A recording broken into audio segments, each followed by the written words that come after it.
Well, hello everyone. AT here. And at some point, you're going to get to see a demo of this guitar. I hope. But what you're looking at is the Epiphone Firebird. Now, a little bit of context here. This belongs to the other guitar player in my band. He recently purchased this guitar and I am taking it in for a setup to my technician. But I was the proud owner of a Gibson Firebird V. It would be, I think mine was model year 2001. This being the Epiphone model, I'm struck by how eerily similar this guitar is and how well built it is, because I think that these guitars are only around the $699 price point, and I'm absolutely astounded at the level of detail and the quality. Now, one thing to note here that would differentiate this Epiphone model from its Gibson counterpart, the Gibson Firebird V, has the banjo style tuners, whereas this has a more traditional type of machine head, Grovers. But this is actually an improvement. The banjo tuners that were on mine sucked. They were absolutely horrible. That was the worst thing about the guitar, and it made it even more headstock heavy than it really was. Obviously, that looks to be like Indian Laurel, but I mean, overall, the detail and quality is wonderful.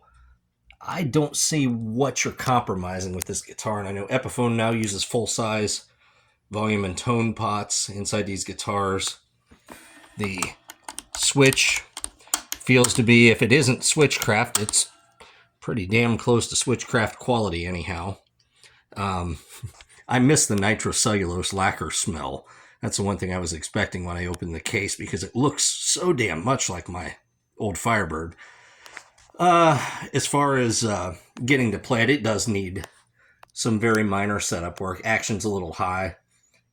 He purchased this. I don't know if it's from Guitar Center or from Sweetwater, but one of the things, I never have a high expectation when I buy a guitar from anywhere over the internet. It's not going to come set up, or it's not going to come set up to your preferences. That's just the inevitable reality of owning guitars. One major difference in playing this does have a fatter 50s style neck, much like you'd find on the 59 Les Paul, whereas my model year 2001 Gibson Firebird V had a neck that felt identical to the SG standard that's been popular for many years. I owned a model year 97. I owned a model year 96. And I owned a couple that were post 2000. They all had a very similar neck. This feels a little more like a Paul, but I'm taking this down to my tech tonight to have a setup job done on it for him.